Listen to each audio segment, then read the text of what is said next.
Stay more comfortable, more concealed, and in the stand longer with Osseo gear. Premium camouflage apparel created for bow hunters by bow hunters.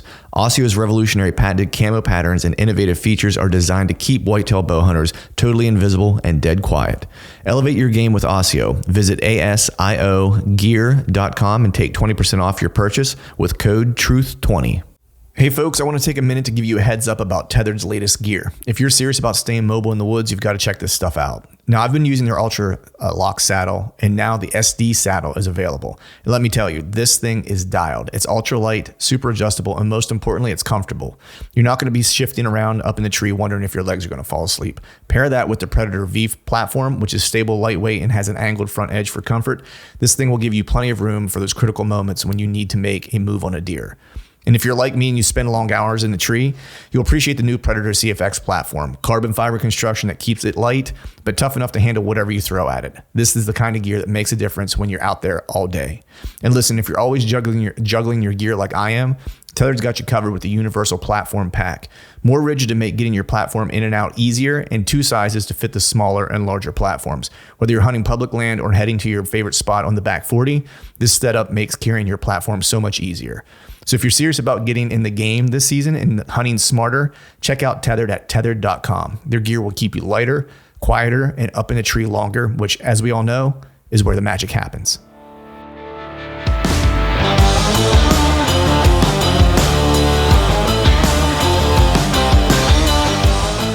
Welcome to the Truth on the Stand Deer Hunting Podcast. I'm your host, Clint Campbell, and you're listening to episode number 428. Today I'm joined by my buddy Chad Sylvester to talk about the good, the bad, and the ugly from this season. So stay tuned.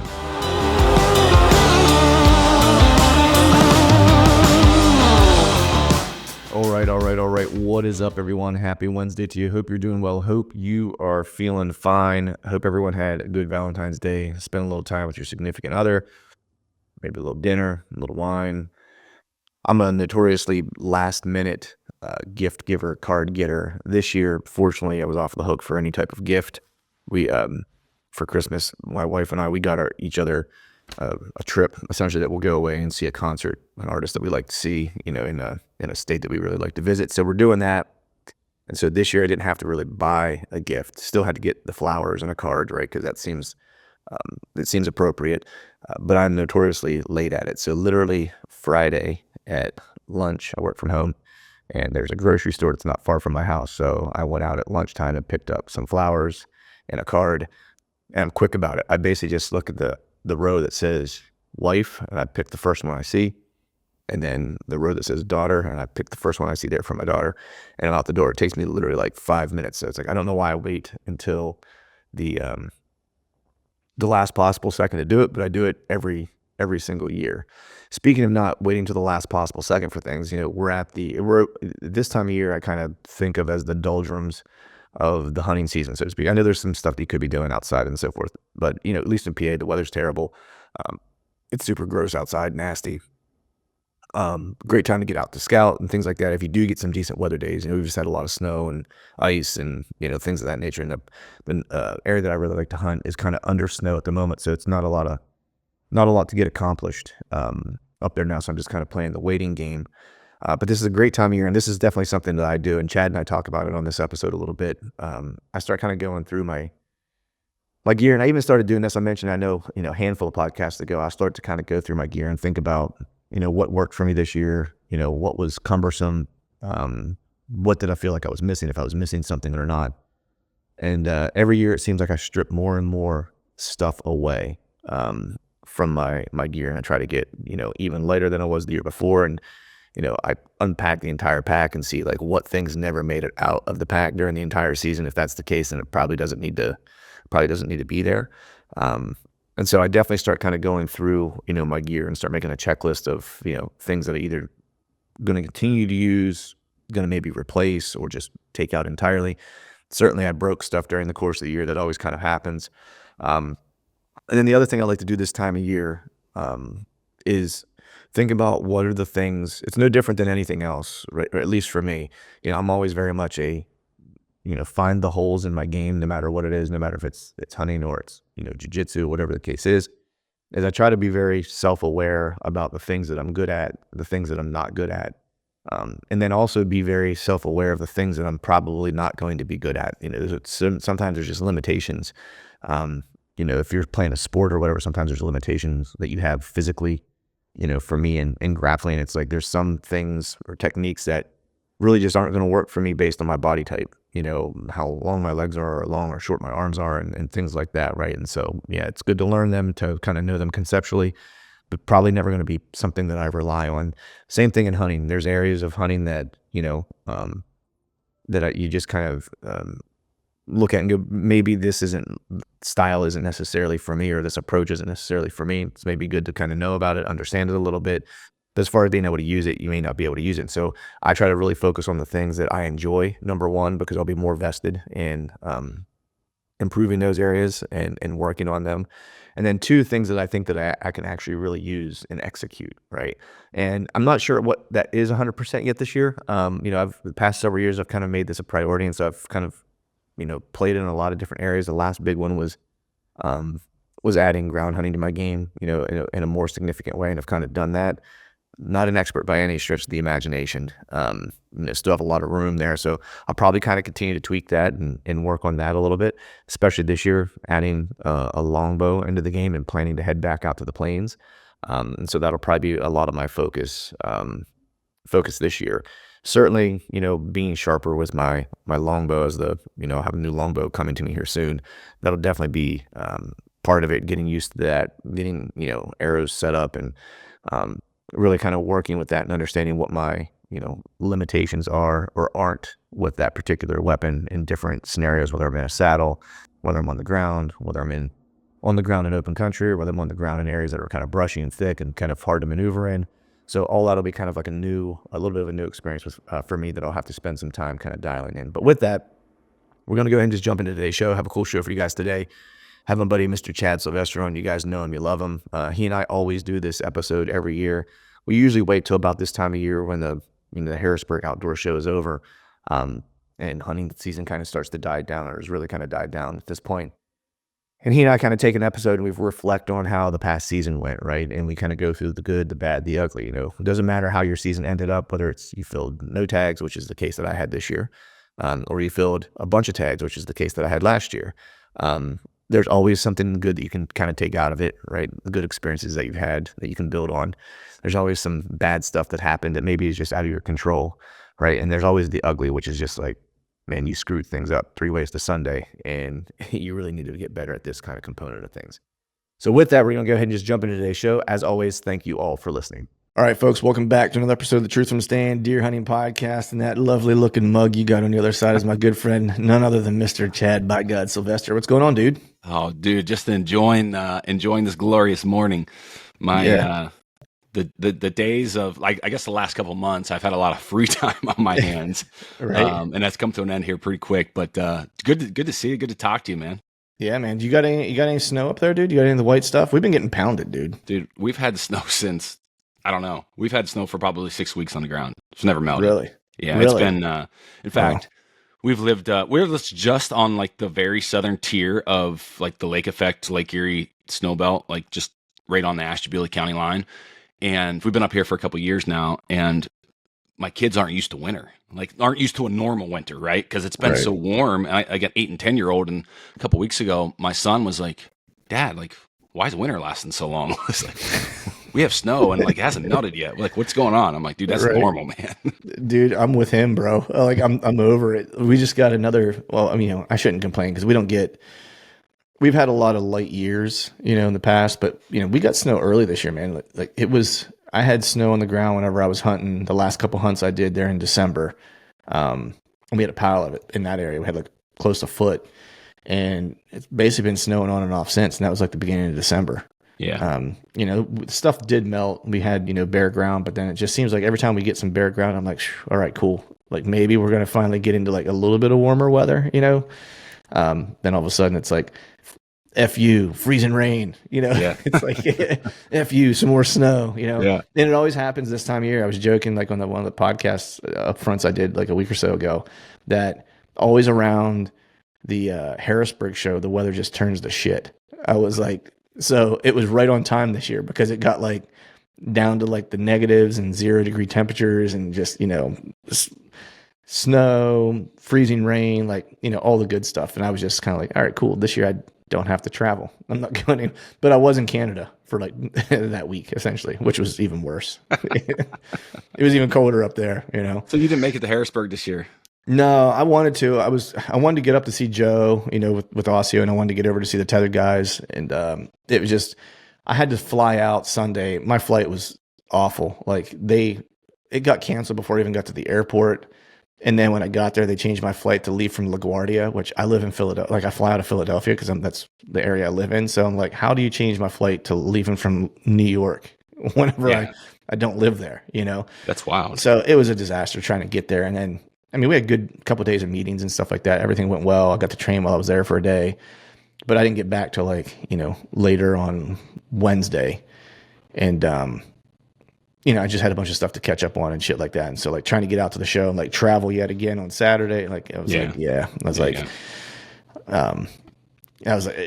was a lot to try to do that. And I just had gotten over getting sick and I just did not want to catch the show crud this year. I was like, that's a real thing there too, man. Like you started shaking hands and kissing babies and you're coming home with something. Yeah, exactly. So there's another show later in the year. I won't mention exactly what it is, but there's another show later in the year that I'm probably going to end up at. And I'll kind of make mention of that at some point when it's more relevant. And that hopefully there I'll get to see a lot of folks that maybe I would have, missed, at the Harrisburg show and stuff like that. But what else you been up to, man? You mentioned you've had a lot of time on your hands. What have you been digging into? You been doing any tinkering or anything? I've been doing all kinds of tinkering, man. I got out, I've the last couple months, I guess the whole situation with Exodus and, the closing, the dissolution of that business and the stress for the last couple months through the fall.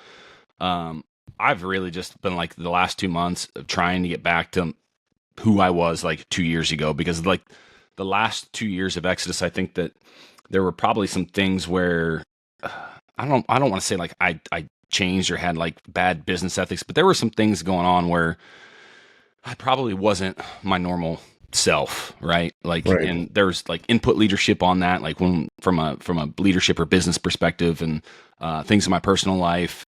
So the last couple of months, man, I just been focusing on getting my mind straight, getting my body straight, and this is the first time.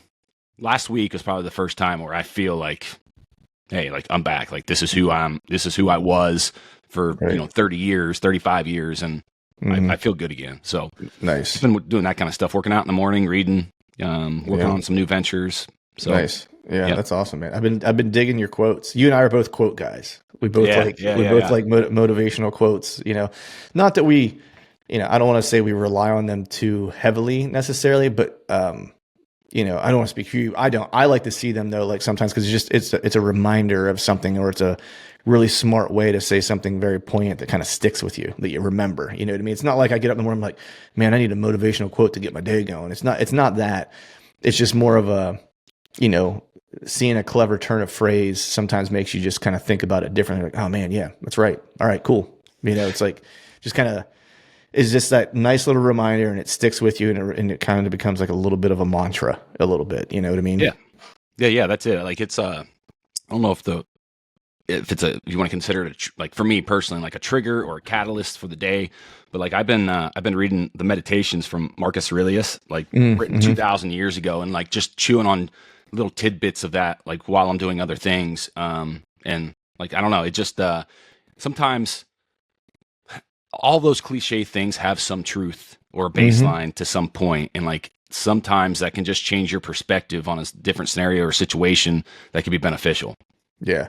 What's your favorite one that you've run across to this point? Marcus Aurelius? Yeah, just favorite quote that you've run across to this point.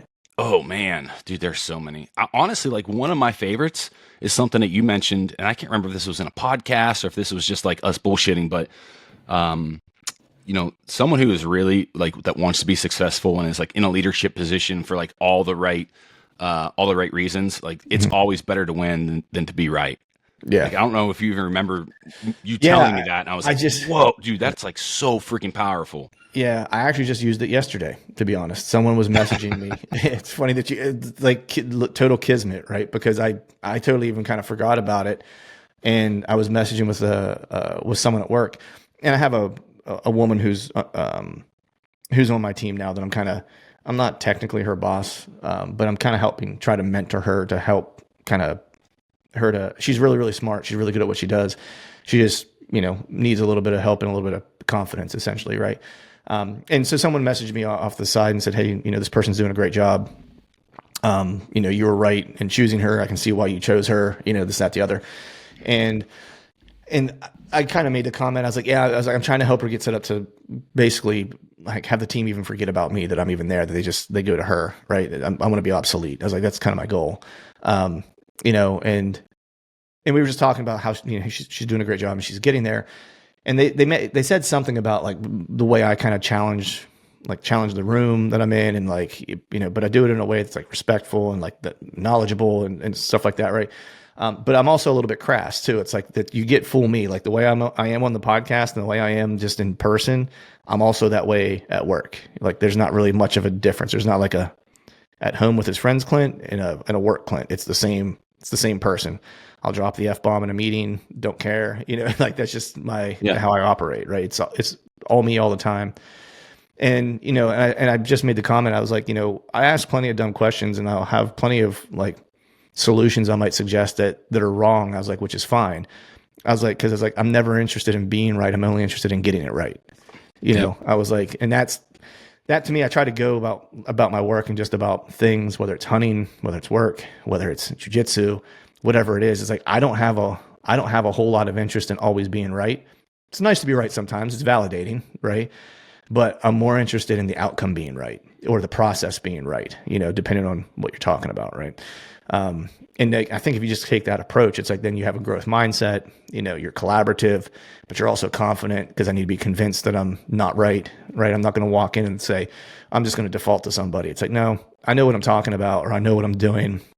If it's hunting, right, or whatever the case is, I'm going to follow what I believe to be true because I think that I'm right.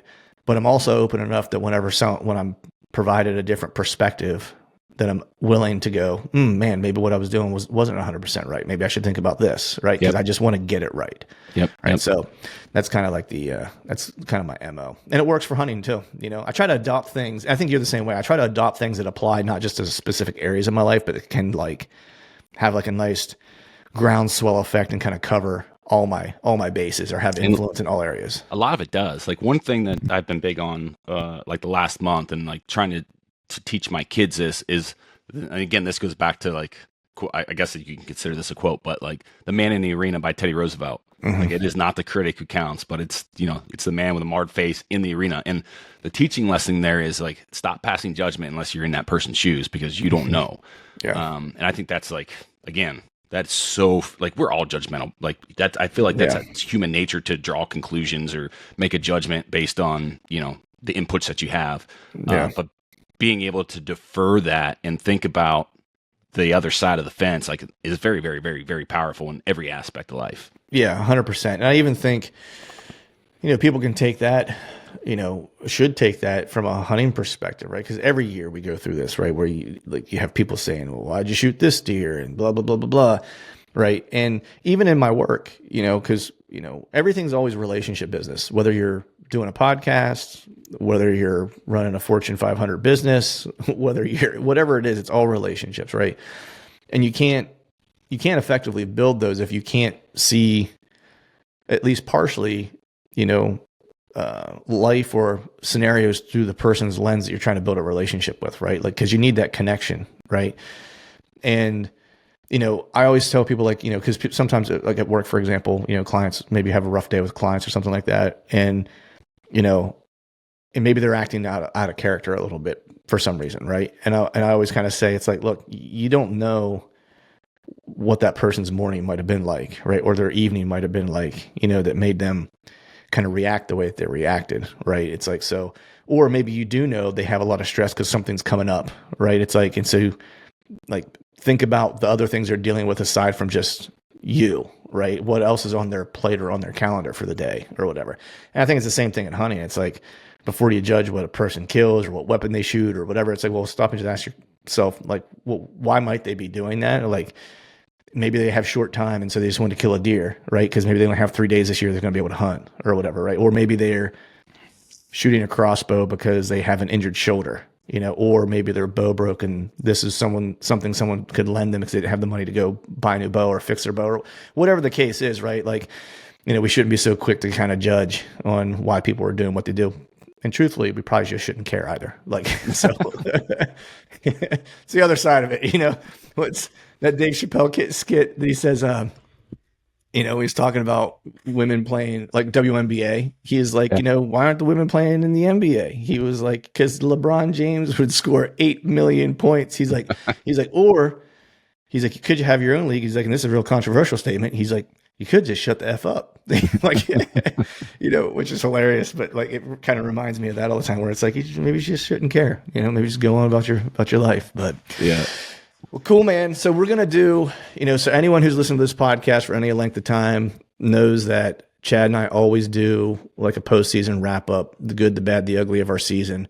It really kind of allows us to, some years it's really good, right? And we want to revel in it. Other years, maybe like this year, we want to rinse our palate of it and move on, which I think that's more what this year was. But we kind of go through like the good, the bad, the ugly of all of our different hunts, a little bit about what might be on the docket for the upcoming year and, things we might have planned way far in the future. I actually was thinking about it last night. We're only like 6-7 months out till like hunting season is like kick off. And it's crazy to think that already, Yeah. Which seems like a long time, but it's not really. Like when you have prep work to do and get ready and start thinking about your strategies for the year and what your plans are. But, so with that, man, we'll just go ahead and kick it off. So we're going to start with the good. We're going to be positive. We're going to end on a bad note. How about that? And because there's always more learning lessons in the bad, right? So the good. So we'll start with you, man. So what was the good from your year this year? Because really it was Idaho, right, and Ohio. You and I were supposed to get together, in the fall to do some hunting together. That just didn't materialize for a bunch of different reasons. But so primarily you were in Idaho and Ohio, right? Yeah, primarily. Really Idaho. When I got back from Idaho, I think I was out there for, can't remember how many days I was out there, like a 17-day, 18-day round trip with travel. And then I got back and then, the business stuff was going on. And November did not really lend its hand to, I did hunt a little bit, but not, right. Very, very, very, very casually. I'll say that. Right. But the good from Idaho, man, like when we talked about this in the previous episode of like Western opportunities becoming more fleeting and less and less with, the resource situation and all the different legislation that is changing around tag allocation. And went into that hunt with a really solid group of guys, man. And my nature is always like, I'm very goal oriented, like set the goals. It's not about necessarily always enjoyment or spending time. Like if I'm there to hunt, dude, like I'm hunting dark to dark, even after dark, like locating bulls, doing things. And this year, excuse me, I wanted to take a step back and man, this cough is killing me. Dude, tell me about it. I've had to say one since like beginning of January. It's terrible. But I wanted to take the opportunity with that group of guys because I knew like the chances of us all getting tags together again wasn't going to be good. And I wanted to take time to have a little more camaraderie, like come out of the backcountry, stay at base camp, eat, drink, like just hang out. So I think for sure accomplished that goal. Like I came out of the backcountry a handful of times in those 14 hunting days, and just hung out with the guys. Like at camp where like in years past, like I would just stay on the mountain by myself. Even if those guys wanted to come in to eat or to shower or to sleep on a, in the camper in a regular bed, like, dude, I was in a tent sleeping on the ground by myself. And like, that's just the way that it was. And everybody was okay with that. But anyways, definitely that was the good, definitely accomplished that. We were able to get John a bull. That was one of my other goals. So that trip in a nutshell was absolutely fantastic.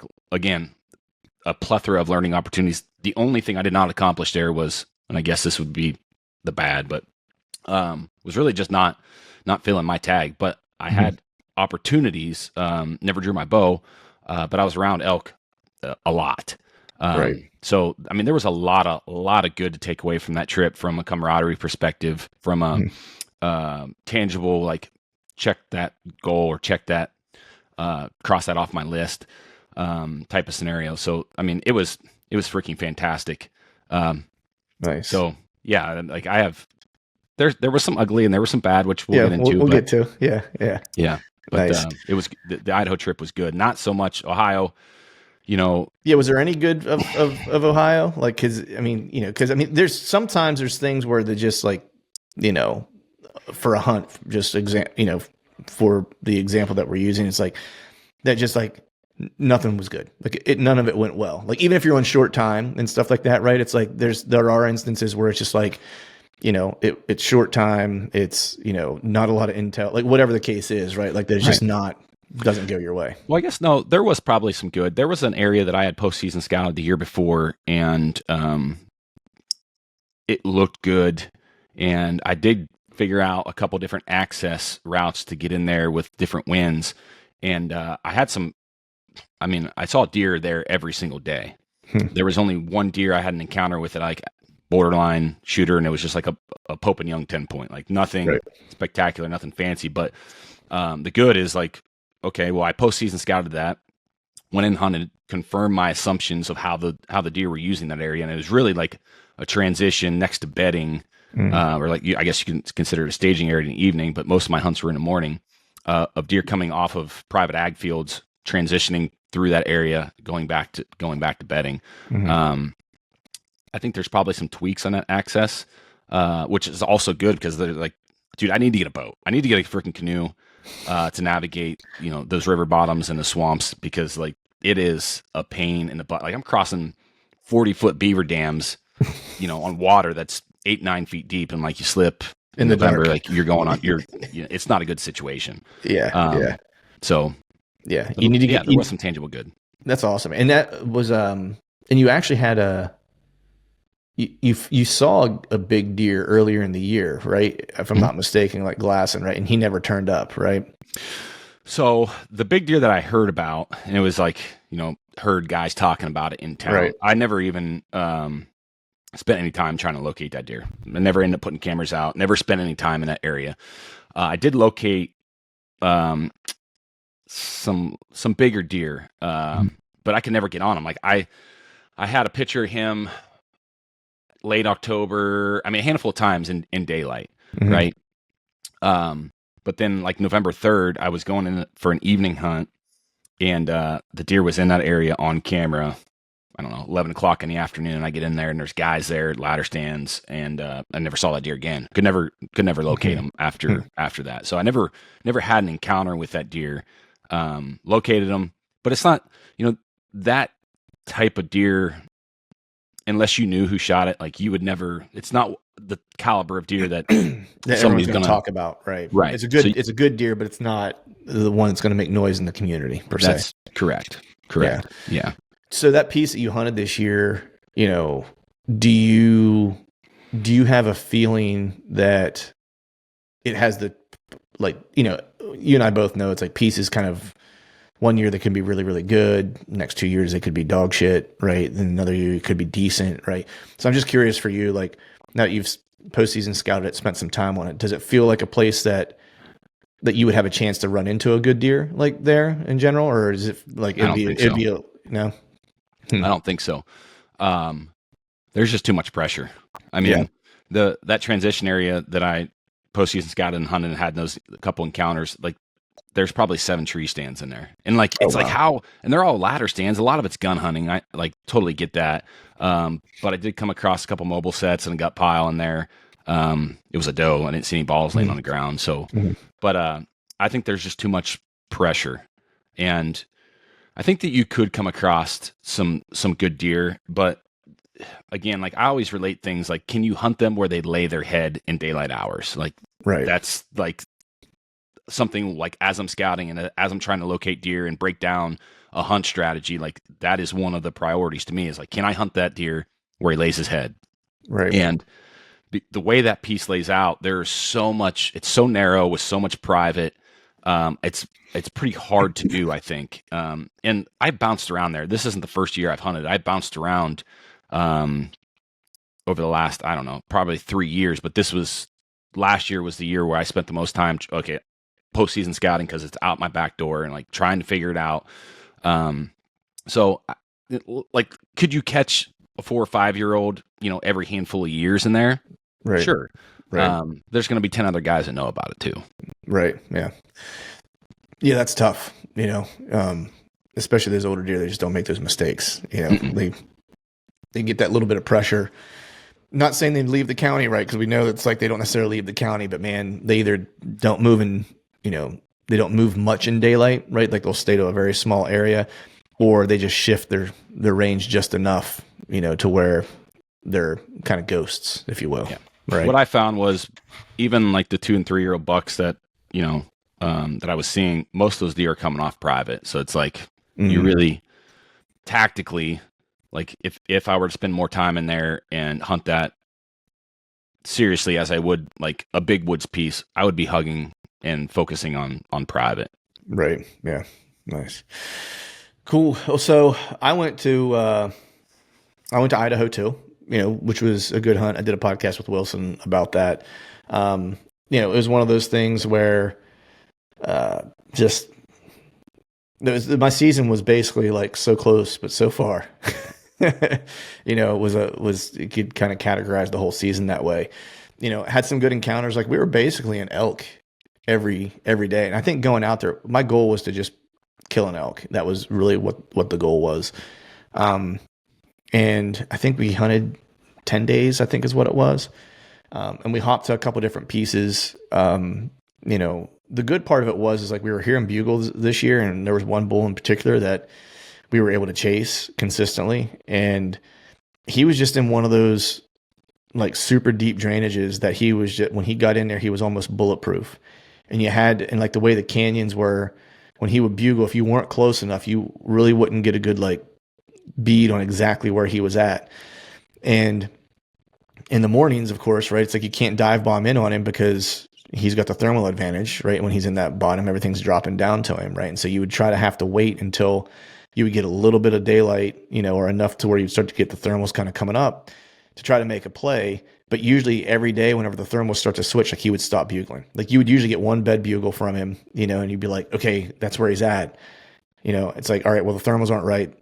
45 minutes later, they shift, right? And you just need one more because did he go up the canyon, down the canyon, or did he just stop and bed where you heard that last bugle?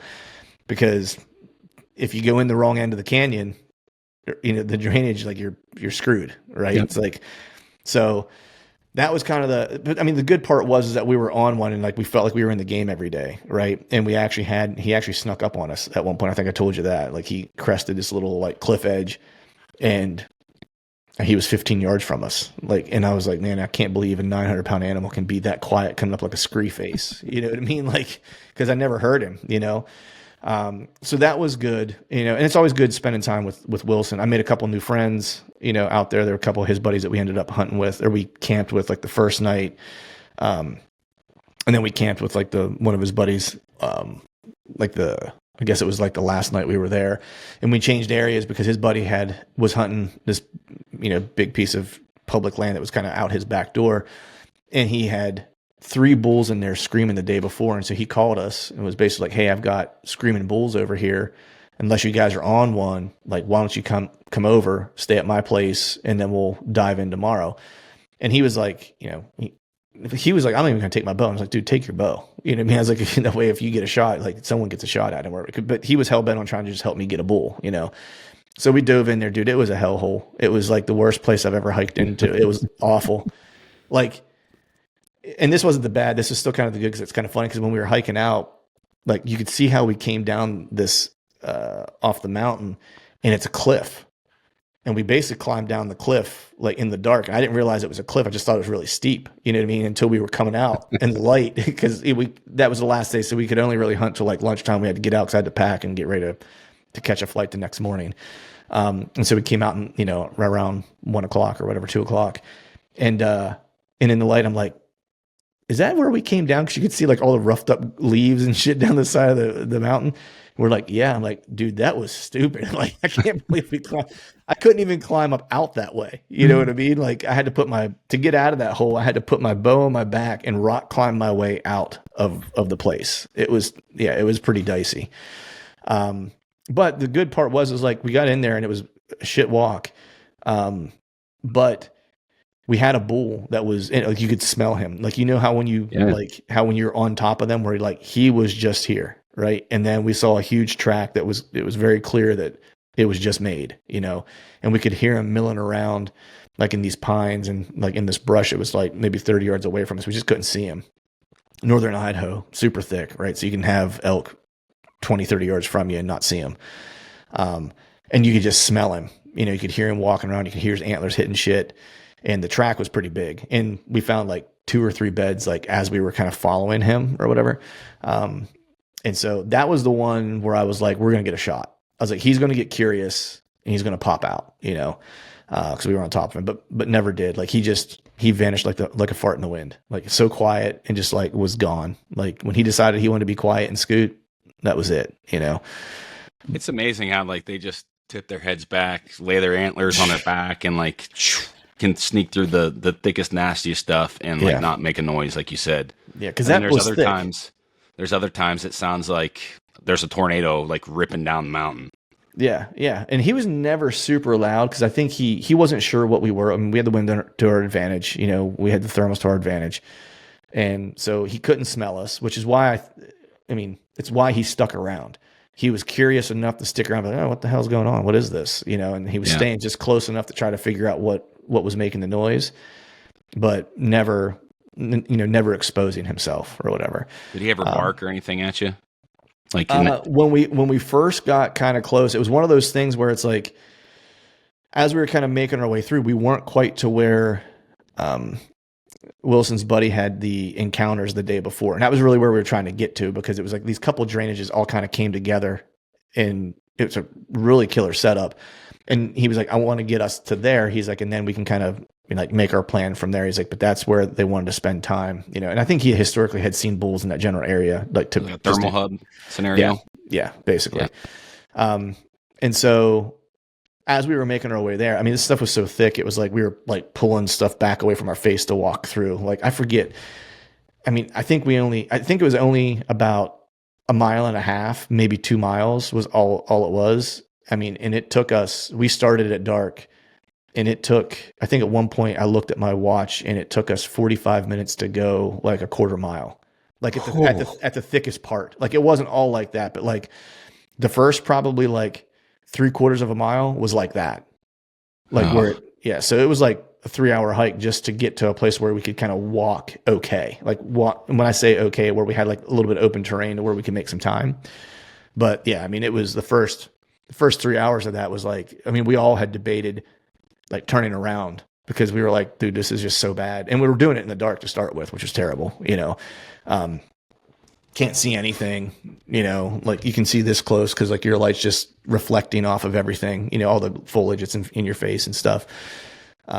But so as we were making our way through, like we all kind of stopped and like, what was that?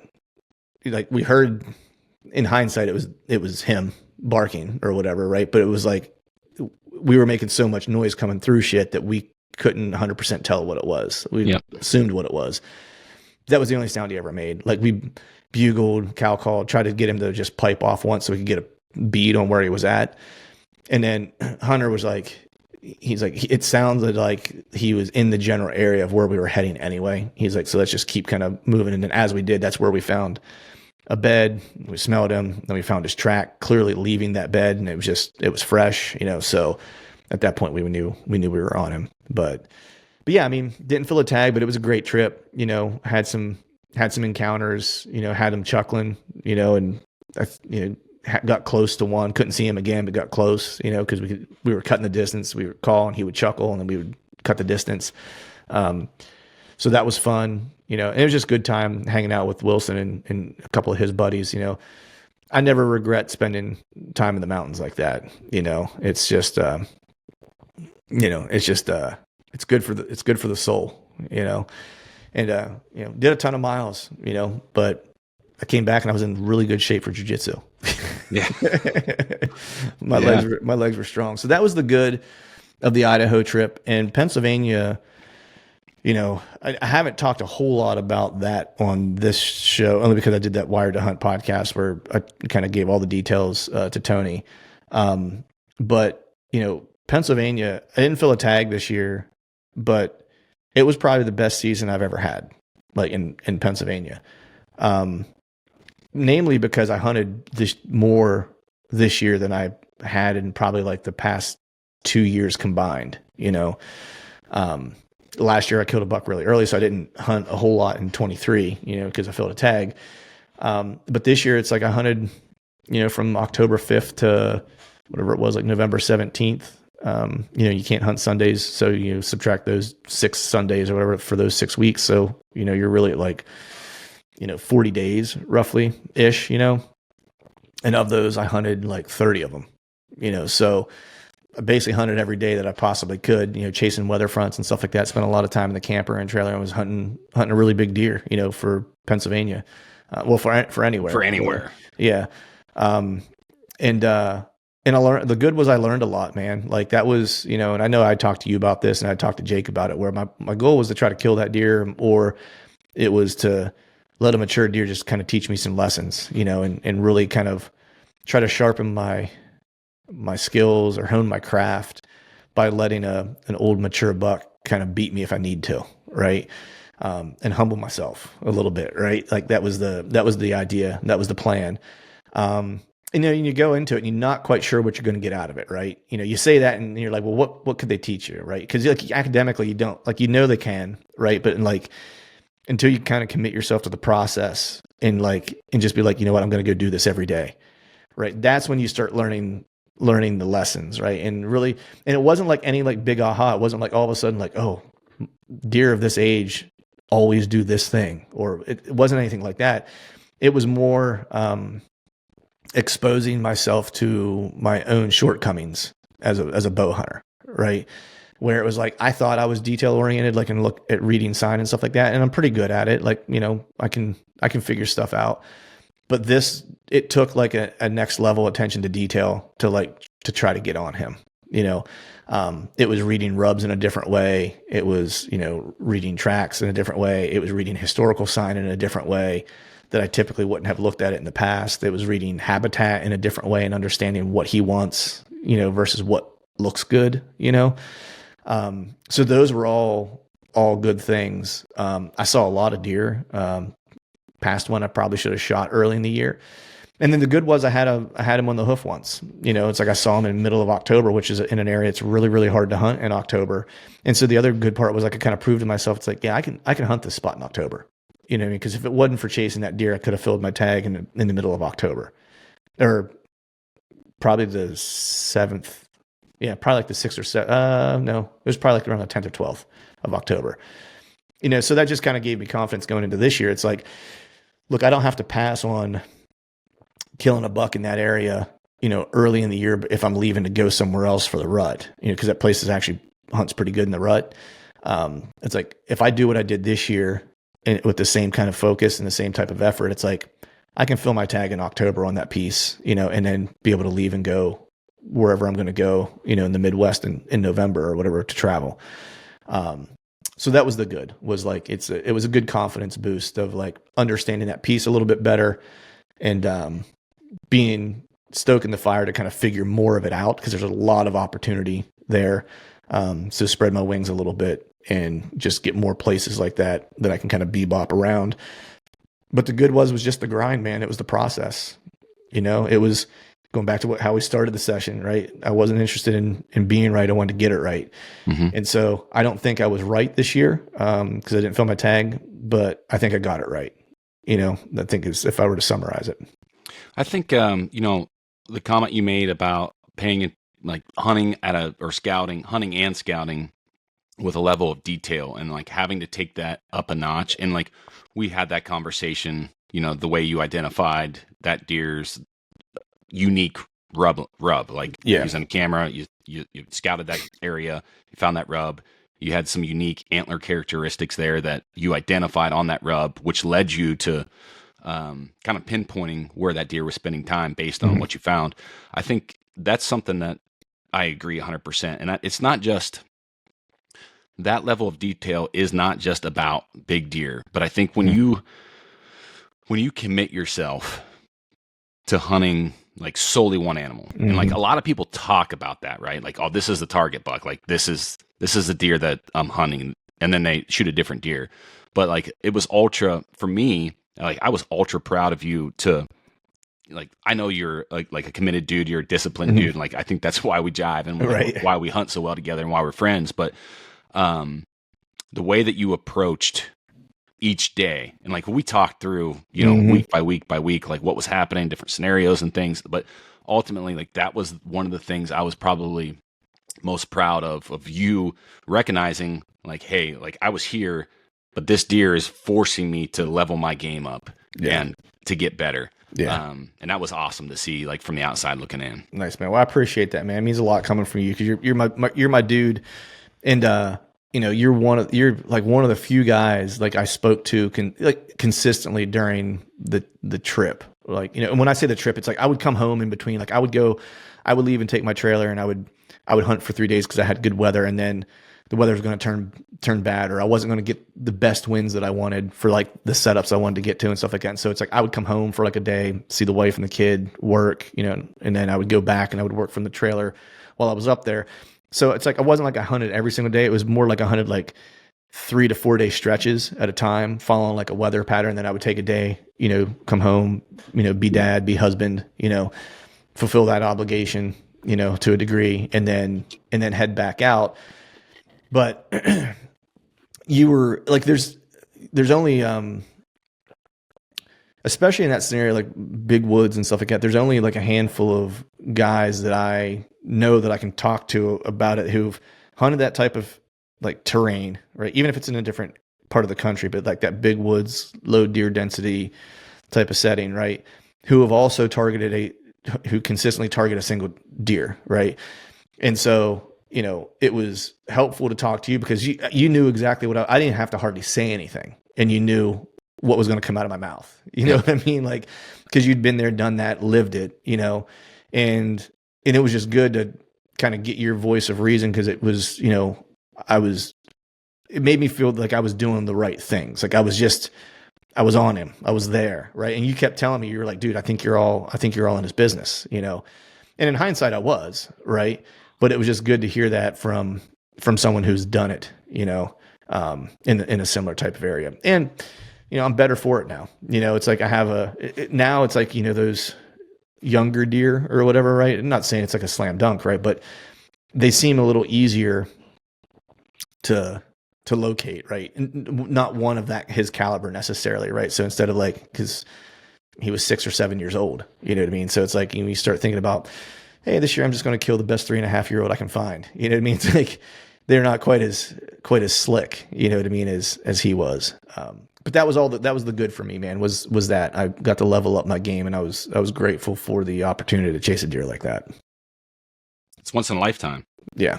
Like, yeah. and that's well, let me back up a little bit. As you said, like I've lived that scenario, and I'm like, personally, I'm not sure.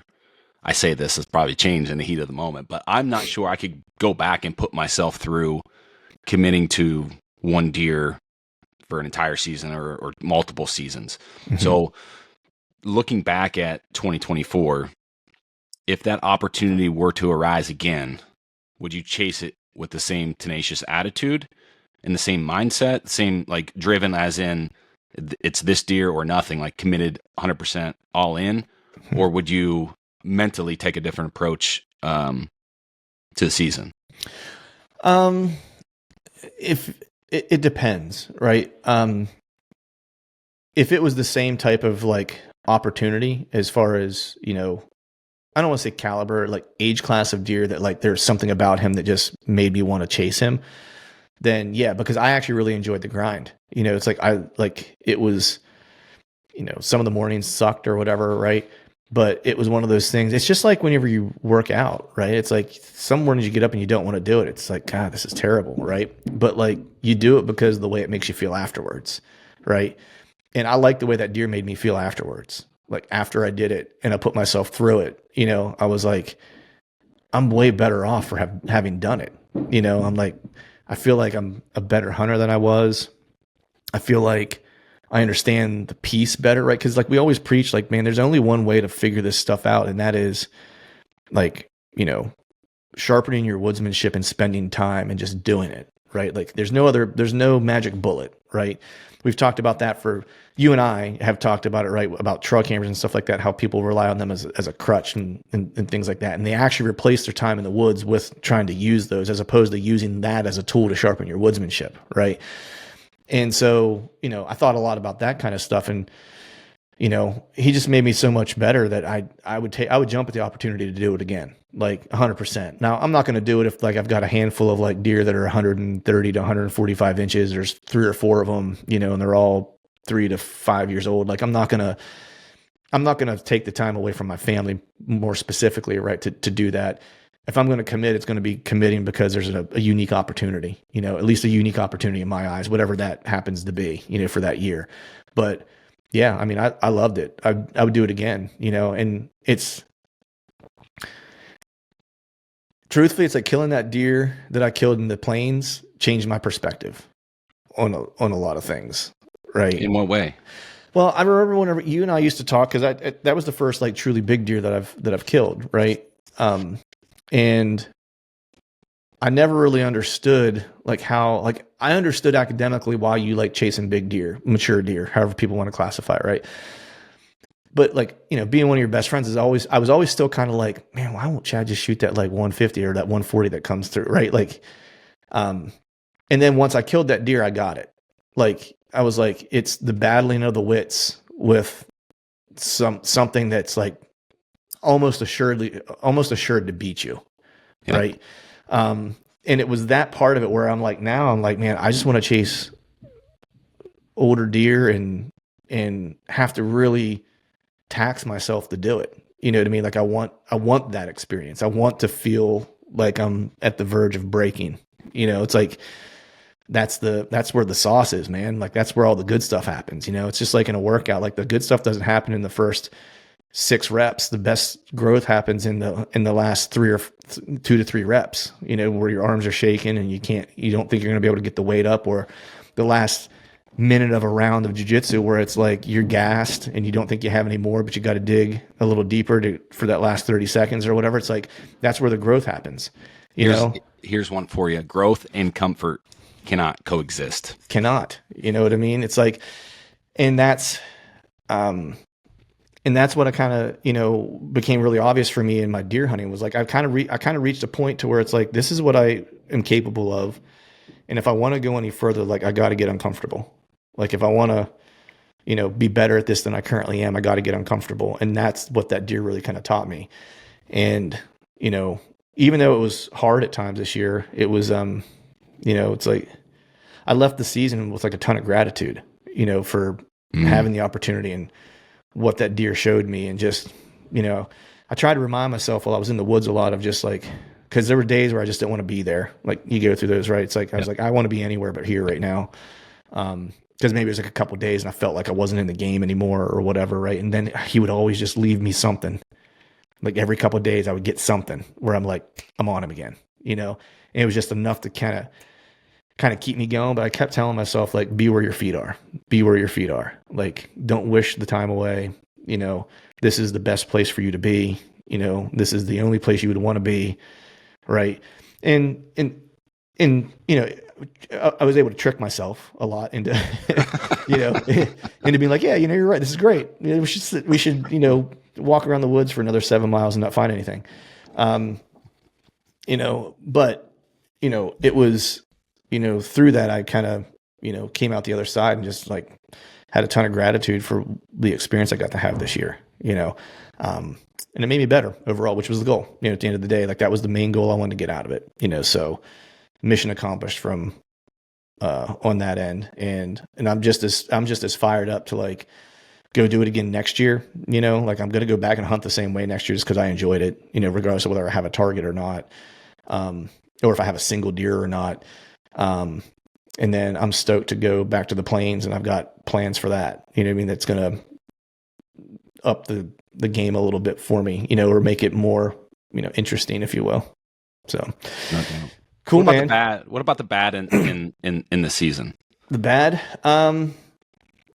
The bad was, truthfully, like there wasn't a whole lot bad, and people might hear that and be like, "Dude, that's crazy. You didn't fill a tag. You spent like 30 some days like hunting this one deer." The bad, truthfully, was how it ended. Right? Like that was the Heartbreak. yeah. Because I'm gonna be honest. Like I tried to.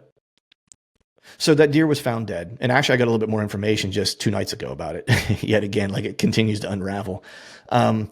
He was found dead by some hikers in the area that I was hunting, and so I hunted him. The last day I hunted him was the 17th of November, and I got a text from my buddy that was hunting the same area, that someone sent him a picture of that deer, and he confirmed that it was him, and he was just sent it to me to let me know, hey, that deer you're chasing's dead, just so you're not wasting your time. And that was on the 18th. So that deer was found dead, I think probably like on the 16th or something like that, like on a Friday or a Saturday. So it was either the 16th or the 17th, was whenever he was found dead. So I had only hunted him for maybe a day or two that he was dead. Hunting him wasn't the bad part, because I'm still hunting, so that's not terrible. The bad part was just like, man, you didn't want the chase to end that way. Even if I didn't kill him, it's like it would have been great for him to make it through the season, potentially, right? And or if I could have got a chance to hunt him in the late season or whatever, or hunt him next year, would have been cool. I just don't like to see an animal go out, without someone at least benefiting from it, right? And I had thought someone probably had made a bad shot, and then just never found it. But it was really weird, because I was like, man, if someone shot that deer, it's like the caliber of that deer, you would think they would want to find it, and where he was at and where he was found dead, like it couldn't have really been poaching. Like there's no way someone could have poached it, it would be really, really hard. The only other thing would be maybe someone didn't have a license, right? Or whatever, and didn't try to find it. But I don't think that's the case. I don't think that's the case either. And then I talked to a buddy of mine, a guy who I met up there, this old timer, super good dude. Really enjoy spending time with him. He's just got a great perspective on life. We talked the other night. He actually met the people who found that deer. So apparently what had happened was, they reported it because it was actually close to like a trail they hiked on. It was a retired couple that found it, that just liked to hike up there in this particular area. And they called like the officials or whatever. I think they actually called the police department. I think that's what they did. They called the state cops, and the state got a hold of the game commission and stuff like that. And they went and found the deer and, took the head or whatever, which is why the head wasn't there, any longer whenever my buddies' nephews were hunting in that same general area, and they came across the body of the deer, right? And so that's how they kind of found it. And he messaged me, he's like, "Hey, is your deer dead?" Because they found this deer, and I was like, "Yeah, I actually knew he was dead already." And they were like, "Well, it doesn't have a head." And that's what made me curious. But then they found out that like the PD and Game Commission kind of came and got the head, and so the couple that did find him inquired like how he died or whatever, and what the DNR or whatever basically said was that they couldn't find any wounds on him, but the coyotes also got to him and ate his ass, ate him from the back. But they said they didn't find anything. They said he likely died, like was sick and just died.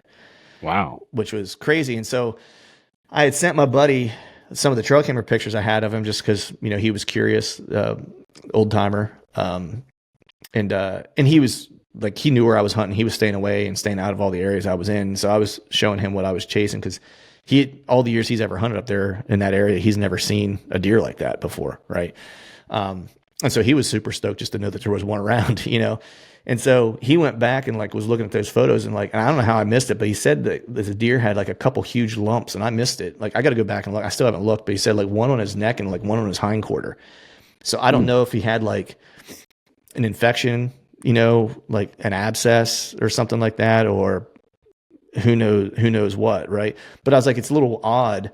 I was like, because that deer, my buddy saw him, like I want to say like the 8th of November chasing a doe, right? I was like, so he was, look, we all know deer are tough, so they can power their way through a lot of things, right? Just because he was chasing a doe on November 8th doesn't mean he was healthy per se, right? But if he was out there trying to breed and moving, and I had him on cameras in different places and stuff like that, I'm like, it just seemed if he was that sick and just going to drop over dead, like it just seems like he would have not been quite as active as he was. Was he found in a bed? Because like the pictures No. that you sent me didn't seem like he was in a bed. It seemed like he was just like fell over on a mountainside. Yeah, exactly. So I don't know. I mean, who knows? But that was the bad. Was just kind of how it ended. It was a very kind of anticlimactic end. It's like I would have rather known like some hunter was able to get him. Maybe even find out who it is. That way I could say, hey, here's a bunch of trail camera pictures of this deer. Since you killed him, you should have these. But that didn't happen. So that was really like the bad part of that. And then the Idaho stuff, there really wasn't anything bad about the Idaho. Actually, no, the one bad part was like the first place we went to was like, should have been money. Wilson had scouted it. It had awesome access off the water. We had to boat in using his jet boat, which is awesome. And we got in there and like, he didn't know, but the Forest Service cut a road in on the backside of this mountain, like in the off season. He was always scouting the front side, coming in off the front side off the water. And so he never knew that there was a road back there. And we get in there and we hear bugling in the morning. And then all of a sudden we hear a person bugling. We're like, that's weird. Like how they get in here. Right. Cause there's really only one way to get in. Cause previously it was like a 9-mile hike from the backside. And, we ended up seeing a guy on like an e-bike. We're like, dude, how'd you get in here? He's like, oh, the Forest Service cut a road in on the backside. He's like, so I just bike in. And I was like, we were like, so now it's like the whole area was just like, I mean, we saw like a handful of people on e-bikes. And so at that point we were like, yeah, this spot's burnt, and that's where Wilson had an encounter with a mega giant the year before, like probably like a 350-inch bull that he shot and lost. And so that spot held good bulls because it was one of those little out of the way spots. It wasn't a huge area, but it's just one of those areas there was really only one way in, and the bulls had everything they need. There's a bunch of different drainages. It was all forest, all clear cut in the past. There was tons of logging roads in there from years prior.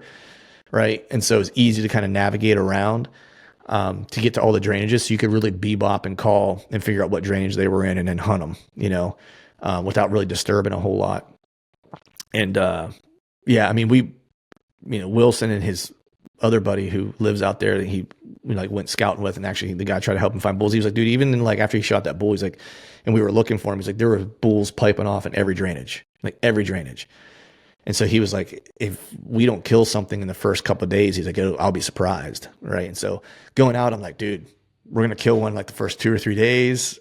We're going to hang out, party, and then we're going to go kill one for Wilson. You know what I mean? It's like, and you go out there and it's like just freaking people everywhere. I'm like, oh, this is terrible. You know what I mean? So that was the bad. I mean, we bebopped and got to a different spot and we had a good hunt, but that was the bad because it was like a little bit of kick in the ding ding, because we thought that this spot was like the gem where it was like, just going to turn bulls up year after year if you wanted to, type of thing. Yeah. So that was the bad. So what about you? What was the bad of both hunts, I guess? Similar to you, when we first showed up to Idaho, we had like our strategy was to go set up like these remote base camps and spend a day setting up base camps in this area. Because years prior to that, we'd have a base camp out by a road, which is essentially camper, and then we would spike camp, for 4, 5, 6 days or whatever, how long. But we would still find ourselves like walking 4 miles in this direction. The next day we'd go 7 miles the other direction. And this is like just to get started, like just to get the hunt started. So this year we had the idea of going in and setting multiple spike camps up. And then like wherever we wanted to find ourselves, that day or that night, like we would have some place to stay. And we kind of had 3 different areas set up. But the first day while we were doing that, we got to a trailhead and there was a USDA guy going to inspect like the I don't know what the right word is, like basically how much grazing that was going on in different zones or areas of this unit. And they use that information to see how well the grass is going to regen in the spring based on the precipitation levels and how many grazing permits they can issue the following year. But as we were talking to this guy, he gave us a tip where there was a big bull, and it was pretty far back on I don't really want to say where it was, but pretty far back where essentially we could get on a dirt bike trail and ride dirt bikes for 3/4 of the day to get back in this general area. And we did that. So we spent 3/4 of a day getting back in here, set up camp, hunted that evening. We ran into some guys from Texas, but there were 6 guys in a group, but that was their last day of the hunt. And we're like, all right, well, they were only in here for 2 days. There was elk around, there were elk bugling that night. So we were like, they're obviously still in here. Like, these 6 guys are only in here for a day or 2 hunting.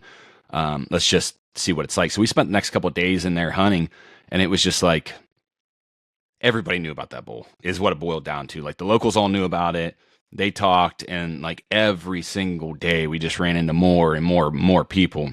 Mm-hmm. And we essentially burned 2 or 3 days of the hunt in that general area without really anything coming to fruition. I mean, we chased one herd bull and a couple satellites, basically one herd, one morning, and they ended up crossing the line where we didn't have access to into a different unit. So, and that's kind of what they were doing, migrating back and forth, from bed to food. But that was the bad, Right. just burning that amount of time on a limited, like 17 days, 18 days sounds like a lot. Yeah, I was just going to say, it sounds like a lot, but like when you have to cover as much ground as you have to cover when you're hunting Western country like that, or, elk, like you can burn 2 days like that. Well, that's just it. It's like you have, a day and a half of driving on either end, and then you have a day of getting, like what we did, setting camps up. Mm-hmm. So you're really left with, like, take the weather out, because there was a day, like, there was a torrential freaking monsoon. Yeah. Sometimes it's a blizzard, sometimes it's rain. Like, you never know what mountains are going to throw you. So, like, you lose a day on weather, and it's like, okay, well, you have 10 solid days to really hunt. Which is still ample enough time to get it done. But sure. But it's not a lot, though. That 10 days sounds like a lot until you go to spots like what you're talking about, where it's like you spend 2 days of time, because it's not just 2 days of time of hunting. It's 2 days of figuring out, right? Because when you go to another area, have to spend time not hunting first, but like figuring out first, right? So here's the thing with that spot, though, is like when the USDA guy told us where that bull was, we were in that area the year before, and I had almost killed a bull in there. And it was like, I think we did 15 miles that day to get back into that area. And we were already in a spot where we heard the bull bugle, and it was 2 miles, like the way the crow flies. And we were in there, and it was like, we never ran into anybody. So it was like, okay, like, we kind of know that general area. It's pretty remote. Like, the chances of anybody being backed in there is pretty slim. But, like, again, big animals make people do that kind of thing. They put in the extra work for it. So that was the bad from that trip. There's a little bit of ugly too, but we'll get to the ugly.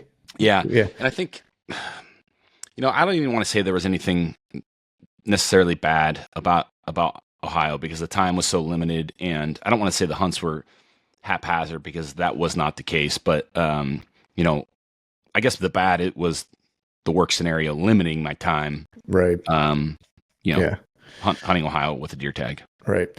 So I already kind of talked about the bad for both of mine. So what was if you think, let's just dive into the ugly. Let's dive into like the worst part of like the hunts. There was 2 things I would consider ugly in Idaho. One was the mountain lion encounter. I actually forgot about that. Shook me up pretty bad. And it's like, it's funny because the year before, I didn't hunt with this guy, but he's from Ohio. We know who he is. He had a pretty serious cat encounter where he came like inches face to face. Yeah, you told me about that one too. That was crazy. Crawling through the willows on his hands and knees, and like comes face to face with a female cat. In that scenario, like, he drew his pistol, the cat cornered him. Like, it got pretty ugly. So the whole time I'm thinking to myself, I've hunted in grizzly country. I've never, like, when you're in bear country, there's a different approach. Like, the way you keep camp, the way you keep food, yada, yada, carry bear spray or a pistol. But this year I'm like, man, like, I do hunt by myself, not a lot, but quite a bit when guys are going back to camp. Like, I ought to carry a pistol, like, from the mountain lion encounter Scott had the year prior. And I was like thinking about this the whole year. Like, and so we get out there, and we're in the spot, and it was a spot where it was a spot actually where that 350-inch bull was, where we rode dirt bikes back in, and we had chased elk there the day before. And then like before we left, we were like, let's just get up on this high point and let's glass back into the unit, because we were like pretty close to the line. Like, let's glass back in this unit and let's get a beat on something to where we can move camp and get into some area without people. And we get up in the spot. And we hiked all morning. You know, we hiked before dark, and took us, I don't know, probably 2 hours to get up to this peak. I think we climbed like 2,500 feet in like 4 miles or something. And we get into the spot, and instantly, like, we sit down. John and I sit down. John's with me. We sit down and we spot 2 different herds of elk like 3 miles away. We're like, okay, like, we'll go over there. Like, let's just sit here and glass and figure out which drainage they're going in, and we could probably get over there and hunt them in the evening. And we were sitting there for maybe 10 minutes. John's like, I'm just going to hop over the ridge and go over the other side. I'm going to glass over here. You just stay here, figure out which drainage these bulls go into, the herds go into, and we'll make a plan. So John walks away. I'm sitting here, and I heard a cow. Well, I thought I heard a cow, like down off this point where we had chased elk the day before. And I'm like, oh shit. So I lift my pack on the ground, grab my bugle tube, grab a call, grab my bow, and I run down to this point like 300 yards away. And, I'm down there, cow call a little bit, lost calf call. And I'm down there for maybe, I don't know, 20 to 30 minutes. And, I don't see any elk. I don't smell any elk. Don't see any sign. Don't hear anything. I'm like, I don't know. Maybe I'm just making that up in my mind. Right. So I came back and went to sit down where my pack was. And as soon as I sat down, I'm like, shit, like, I got to figure out, like, I left these elk to go, to go figure out what was going on down this point. Like, I got to make sure I have eyes on them for the evening. So as soon as I sit down, I pull my binoculars up, and I see the last few cows filtering into this drainage. I'm like, okay, drop a pin on Onyx. I'm like, that's the drainage that they're in. And as I set my phone down, drop my binoculars, like, for some reason, I was like, in my mind, I was like, did John leave his pack here? And I like looked to my left, and I don't see his pack. And I was like, maybe he took it. But I'm like, I think I remember him dropping it. And like, so my eyes went from close, like, in the foreground, and I started to work my eyes further away. And we're sitting in sage, so like, pack could have been sitting behind a piece of sagebrush or something. Right. And as I started to get a little bit of distance, I see the head of a cat like slouched down in between a couple sagebrush, and it's over my shoulder. And I like, when I seen it, it's like, I don't know, 15, 20 feet away from me. And instantly in my mind, and this is why I have my pack's laying on the ground. I have a pistol on my hip belt. And I, in my mind, I'm like, oh shit, there's a bobcat. So I stand up and like turn. And as I stood up, the cat stands up, and it's a full, and I don't know mountain lions. Like, I don't know if it was a female, male, but it was probably like, I don't know, I'm going to guess like 120-pound full grown cat. I stand up, it stands up. And like, in my dumbass mind, the first thing that pops into my mind is like, get big, wave your hands, make noise. So I take off and run at this thing, waving my hands like, fuck, F you stupid, get the F out of here. And I'm yelling at this thing, and the cat takes off. And like, instantly in that moment, dude, I just started shaking. I'm like, you are an idiot. Like, you had a pistol on the ground, and you get up and yell at a mountain lion. Like, what the hell is running through your mind? Dude, I grab my pack. I sprint over to the other side to find John. I'm like yelling and screaming. Needless to say, I was back at camp that night. After we had moved camp, I was back at camp before the sun went down that night. It was like, I don't know, adrenaline filled, eye opening. Like, it made me feel alive. I'll say that. Yeah, as long as you stayed alive, you know what I mean? It's like, yeah, dude, I've not had a cat encounter the times I've been out there. That in the place that I've hunted out there too, it's like, I know that there are cats everywhere, just from, the guys I hunt with that live out there. Cause I remember just talking to him about it, saying that, we didn't see any grizzlies, and we didn't see any cats. And he was basically like, you're not going to see a lot of grizzly in this area. In that area, he's like, if you do, he's like, it's probably a juvenile, because they like to travel this path to Canada. He was like, and usually the juveniles will get kicked out. So they're usually trying to find a place to make a home range or make a range or whatever, he was like, but they're usually transient. He's like, so they're not usually sticking around here a lot. Yep. In that particular area, he's like, now mountain lions, on the other hand, he's like, I promise you, you walked underneath at least 10. Yeah. You know, he's like, he's like, we have a ton of them. He's like, you typically don't see them. He's like, you know, except he said, like, unless you see them, he's like, when you see them, he's like, they're already really close, you know? Yeah. And I was like, great. I'm glad I'm going home tomorrow. Like,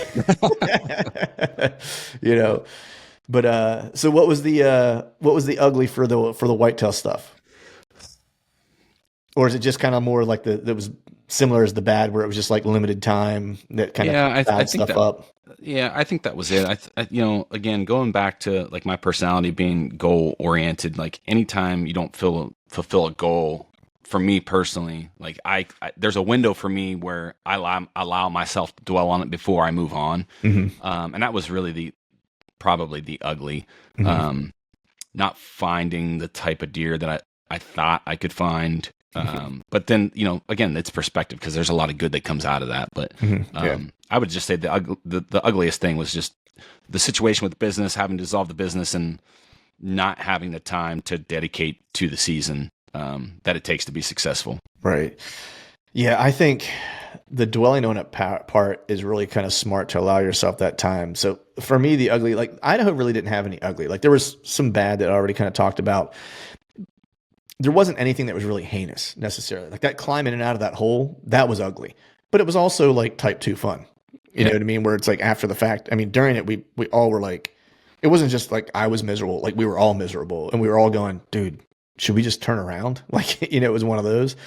But after the fact, it was like, no, that was a lot of fun. And I kind of like to tell the story, right? Because it's like, you know, stupid shit that you do that you're like, man, that was terrible at the time, but it was a lot of fun in the moment. So there wasn't really an ugly part of that trip.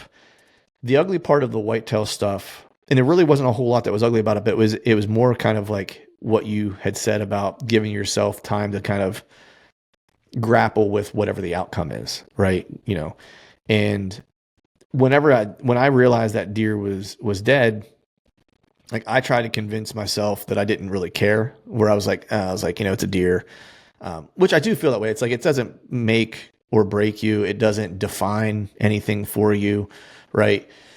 But I really didn't give myself the chance to kind of think about like, yeah, this sucks. Like I put a lot of time in chasing this deer, and he just vanishes. You know what I mean? And he just dies. However, right? And it really kind of, I wouldn't admit it to myself at the time, but in hindsight, I can. Like I didn't really want to hunt after that anymore. Like for the season. You know what I mean? I was kind of like, I tried to muster up the gumption to go like, hey, you know what? I'm going to go out. There's another good deer that was in that general area, and he liked to be in there in late season. And I did go up and hunt him for a couple of days.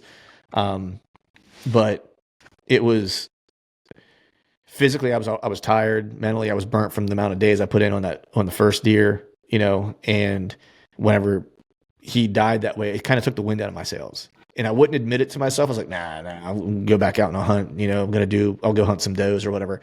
And I just could not get myself up to do it, where it's like, just being truthful. It's like, I didn't want to go do it. It was like, I really don't want to hunt anymore this year. I'm tapped, you know? Yep. In hindsight, that's okay. You know what I mean? It's like, I got my fill. I hunted like 45 days this year, I think, or give or take. And was all good, but I didn't give myself the chance, like when that happened, to kind of go, you know what? It sucks. You can be pissed off about it. You know, you can have some efforts, you know, whatever, and give myself that like week or two to just be mad about it or whatever, you know, and then move on. But I feel like because I didn't do that, it kind of like stuck with me a little bit. Cause it was like, dude, I hate even kind of admitting it, but it was like several weeks. I would still look at the picture of that deer like almost every day. You know what I mean? Or watch the trail camera videos of that deer like on a daily basis. It probably wasn't until like January I finally stopped looking at it. You know what I mean? Where it's like I wasn't interested anymore. Yeah. You know? Yeah, it was just that was the ugly part, was that like I let it. The good was what we talked about earlier, that I let it help me grow. The ugly part is that I let it drag me down afterwards. I didn't have a good job. I didn't do a good job of like cutting it off, and going like, all right, cool, we're moving on. Yep. I'm good now, but it did kind of muck up like the back half of my season, where I still could have went out and had some fun and did some shit, but I was like, yeah, I'm just not into it. So that was the ugly part. But all in all, it was a good season, man. I can't complain. I'd do it all over again. So that's it, man. The good, the bad, the ugly. Yeah, that's it. Yeah, it's like Clint Eastwood, man. Pale Rider. I mean, that's Pale Rider. Bad movie. It's probably not even the right movie. I don't think it. Yeah. I was named after the guy, and I still don't know. All right, so if we think back, on the season, like all the stuff we just kind of talked about, like what's your big kind of like, because you and I are big on this, where it's like, we do kind of comb through things, and try to figure out like, what did I do well? What did I do wrong? Like, if something really sucked, like what was the growing opportunity from this, or what was the thing I can take away that I maybe get 0.5% better because of it or whatever. So what's that for you? Like, what do you, when you think back on it, what is the thing that you think will help you, as you go into like next season? I think there were a couple scenarios in the mountains where it was in a calling scenario where I did a lot of things right. And for one example, I used I was hunting with Andrew, who was hunting on his first elk tag this past year, and I spent a couple of days hunting with him in the backcountry. And there was a scenario where I was able to lost cow call and allow him to move in on a bull that we were on the day before. I mean, we were around the day before. I shouldn't say we were on him. But he just did not want to play the game or respond the way that I wanted him to respond as I was calling to him. Mm-hmm. And we left him alone. And I think that's really important, is to be able to understand and take the temperature of that animal. And there's days like you might know where he is, but if he doesn't want to play, and I'm not a good enough elk caller to manipulate every situation. It's like I'm still playing inside of my own sandbox, and if the bull doesn't want to play in that sandbox, it's better off for me to leave him alone until I grow as a caller. Right. So I think being able to identify, and I identified that a handful of times this past season, which led to later encounters on those same animals. So that was one takeaway where it's like, okay, I'm starting to understand the game a little bit better. I understand my shortcomings as an elk caller, being able to identify those scenarios and what that bull wants to do and where he is and like what advantages he has. I think that was a big takeaway for me, of understanding my limitations and trying to grow on those in the off season. And calling for me is the biggest part of that.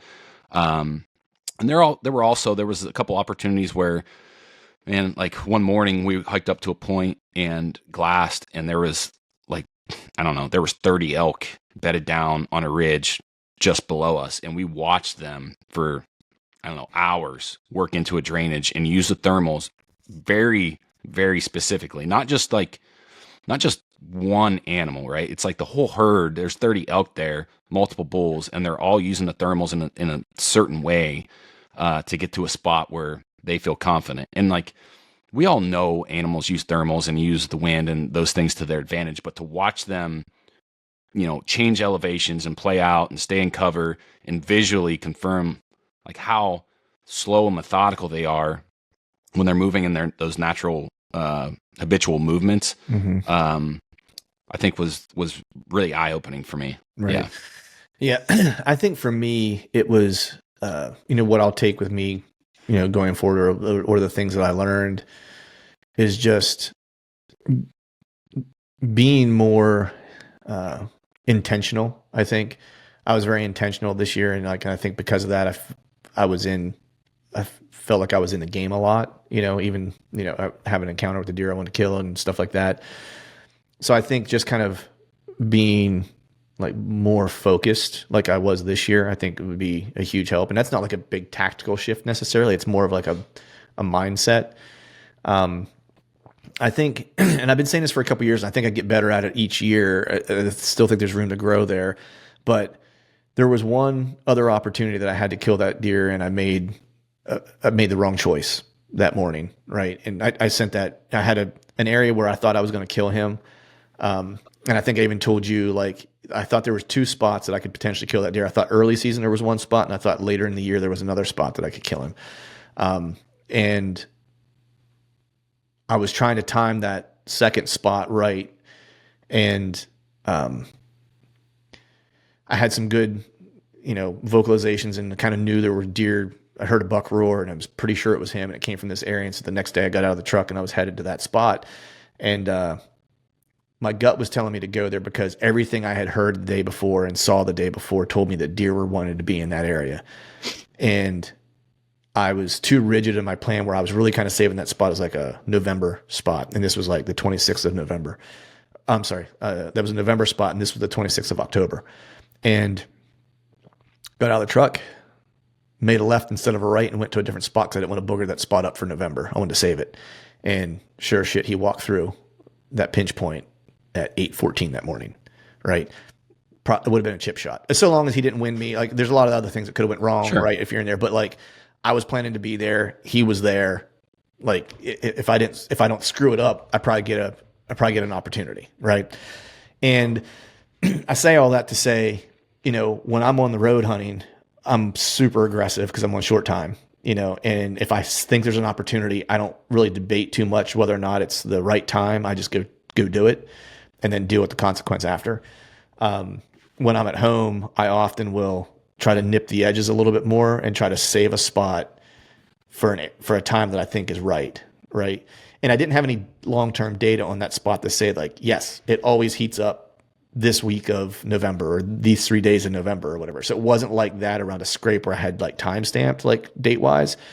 It was more just on a gut feeling. Right.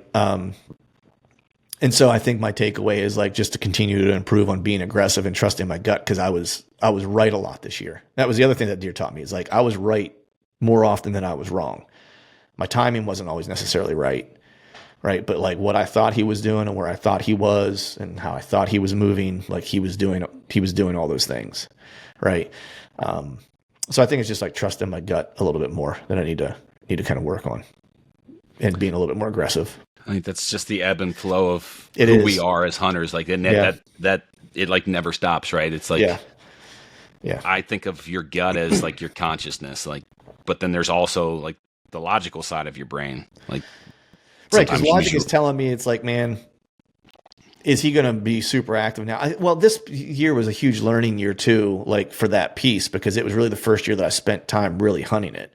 And there is definitely a prime window of opportunity if you wanted volume opportunity, right? Like, it's very clear to me, not just from trail cameras, because they can be somewhat, because there's not a lot of deer and not a ton of activity. Like, there's like your trail cameras are in this area are like a little bit deceiving, because it's not going to be like all of a sudden like you're going to see this dramatic jump in activity on your cameras necessarily around a certain time frame, right? Because they just have a lot of room to roam, so they could be around that camera but just never be on it, and there's not like a lot of pinches that are going to funnel deer in certain areas, so it's not like you're going to kind of congregate them in an area, right?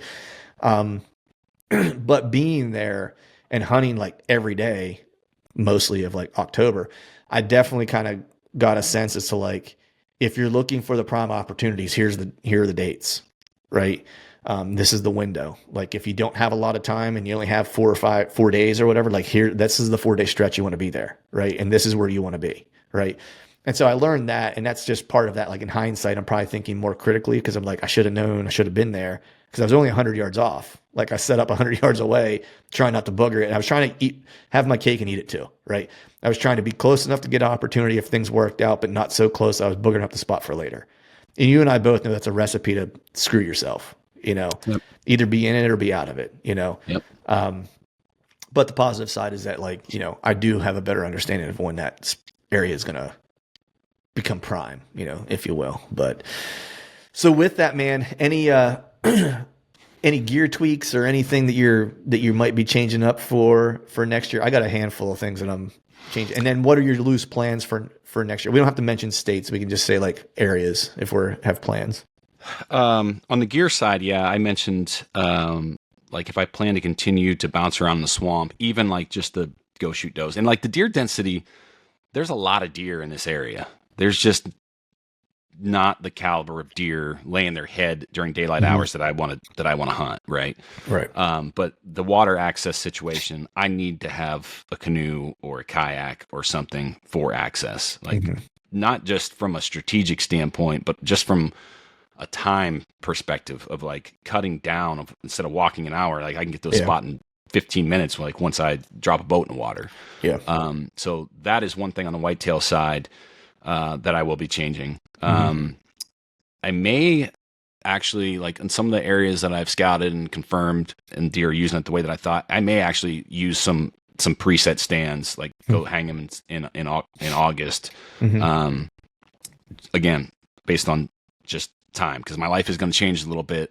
Not operating Exodus, like I'm going to be handcuffed a little bit on time. So I think those two things in the whitetail woods, and then from in the Western world, not necessarily like gear from a daily tactical perspective, but considering buying maybe like a smaller wall tent, something that I can use as a more remote base camp with a stove jack in it, just to have just a little bit higher level of comfort to use like on those rainy days, or on that way I don't necessarily have to come off the mountain. I'll have a more remote base camp that offers some civilized necessities. Right. Yeah. That was a nice thing that we had with Wilson. Like we had one setup, the first one that we had was like a kind of a setup like that. And then the rest of the trip was all, like my little 2-man tent and his little 2-man tent in the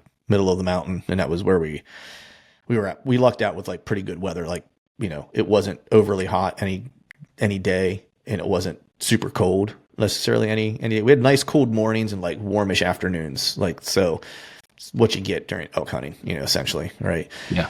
I think for me, the gear change for me. So there's actually two for sure that are kind of big ones for me, and one other one that's potentially like a huge one for me.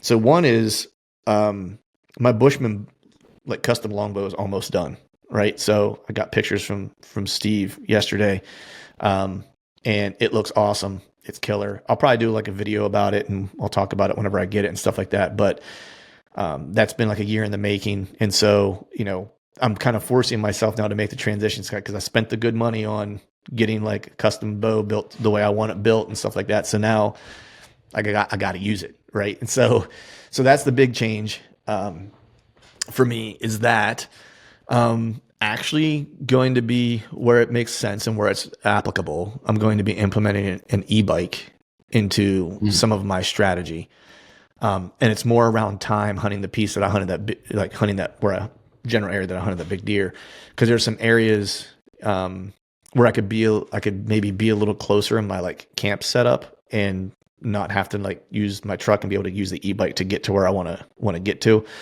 And, instead of being 20 minutes away from where I'm hunting, I could be 5 minutes away. Right. And so it's just that 15 minutes makes a difference whenever I'm trying to get back to the trailer to work, you know what I mean? And sign on for work and stuff like that. So that's the thing, that and just like trail camera checking and stuff like that, right? In the off season when I have a limited time, that I can use that to kind of zip around and get to where I need to get to. And then the third one is might be selling the Mauve Bomber. And I know might be selling that. So putting it out there now, it's like, if anyone's interested in the Mauve Bomber, shoot me an offer. We might be able to work something out. I'm not 100% on it yet. I've been looking at like overlanding trailers, especially like whenever I spent 30 days in the Mauve Bomber. I love that thing. But to work and live out of it as consistently as I did this year, like it was doable. Less than ideal. Yeah, but I mean, it's one thing if you're just trying to hunt out of it, it's perfect for that. But if I'm trying to work and live consistently out of it, like I did like for a month this year, it's like that's hard. And I have some plans for like some trips in like the next 2 years or so where I'm going to be leaving and going for extended periods of time and literally having to live and work out of it. So it's like I need a few other things to make it to where I can, work out of it more specifically, more effectively, right? Because that's the big thing. I can live and hunt out of whatever, but it's more the work component of it. And so I just need a few more amenities to make that more feasible, and a little easier to do. So I'm looking at maybe like overlanding trailers and stuff like that are more off-grid type things. And so if that happens, then I'm going to, sell the Mauve Bomber, which sucks because that thing, we don't kill a lot of deer out of that thing. We just kill big deer out of it, And then loose plans. I think you and I are going to try to head to the plains this year again, and that is really the genesis for getting that longbow, because that's the plan. But we'll talk more about that when we get closer to the season. So, Yep. Cool, man. Well, buddy, it's good to see your mug, and we've missed each other a couple times this past couple years being able to hunt together. But I think this is the year, and I think because of that, I think this is the year we both drag giants out. That's the plan, brother. I'm excited. Like I said at the beginning of the show, like I feel like I'm back to who I am, Nice. which is a little bit of breath of fresh air and Yeah. like revitalized. I feel revitalized is a good way to put it in all aspects of life. So I'm really looking forward to this fall. I do have another elk tag, so Nice. we'll see how all that plays out. But I'm excited to hit the prairie with you. Yeah, dude. Just make sure you keep revitalized so I don't have to drag your deer out again. No, I'm just kidding. Oh, that was tough. That was awesome, brother, man. Well, you have a good rest of your day, buddy, and I'll talk to you soon. Let people know where they can follow along with you and keep in touch with you if they so desire. Right now, just really Instagram. I'm not even sure what my handle is at Chad Sylvester. Probably, I don't know. Yeah, just search I'll Chad pop Sylvester. Yeah. You'll see All right. my good face. Well, good. Appreciate you, man. Yeah, buddy. Talk to you soon. All right, folks, that is a wrap for today's show. I'd like to thank all of you for listening. And if you haven't yet, please head over to iTunes and leave us a 5-star rating, and be sure to subscribe to the podcast. And hell, while you're at it, head over to YouTube and give us a sub there too. I'd be super appreciative if you do that for me. And before I shut this thing down, we need to give a big shout out to our partners who continue to help us make this podcast possible. Osseo Gear, Tethered, and Lathrop & Sons Boot Company. And until next time, we'll see y'all.